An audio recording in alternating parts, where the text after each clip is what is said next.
దగ్గర వెటర్నరీ డాక్టర్ను మీకు తెలుసు అధ్యక్ష, సాయంత్రం పూట అక్కడ ఉన్న డాక్టర్ని ఆ రోజు జరిగిన పరిస్థితులు జరిగిన తర్వాత పరిణామాలు మనం అందరం చూసినాం.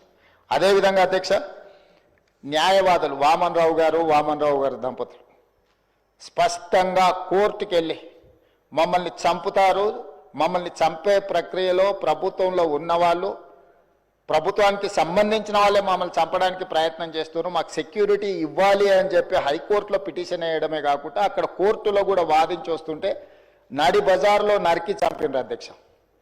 నడి బజార్లో న్యాయవాదులను, హైకోర్టు న్యాయవాదులను నాడు నరికి చంపితే ఈనాటికి ఆ చంపిన వాళ్ళ మీద రకరకాలుగా ఆ రోజు కేసులో ఉన్న వాళ్ళని తప్పించి ఈరోజు సుప్రీంకోర్టులో రాష్ట్ర ప్రభుత్వం సిబిఐ విచారణకు వాళ్ళు కేసు వేస్తే ఈరోజు సిబిఐ విచారణ కోసం రాష్ట్ర ప్రభుత్వం మాకేం అభ్యంతరం లేదు, విచారణకు ఆదేశాలు ఇవ్వండి అని చెప్పే పరిస్థితి. న్యాయవాదులను చంపితే కూడా ఆనాడు ప్రభుత్వము ఏమాత్రం కూడా స్పందించలేదు.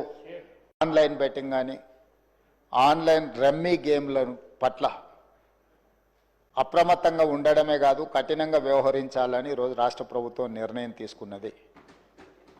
దీన్ని నిరోధించడానికి, నిషేధించడానికి అవసరమైన చర్యలు తీసుకోవడానికి ఒక స్పెషల్ ఇన్వెస్టిగేషన్ టీం, వీలైతే సిబిసిఐడి కానీ లేకపోతే అధికారులతో సమీక్ష చేసిన తర్వాత ఒక స్పెషల్ ఇన్వెస్టిగేషన్ టీంను వేసి కఠినంగా వ్యవహరించాలని చెప్పి ఈరోజు రాష్ట్ర ప్రభుత్వం నిర్ణయం తీసుకున్నది అధ్యక్ష.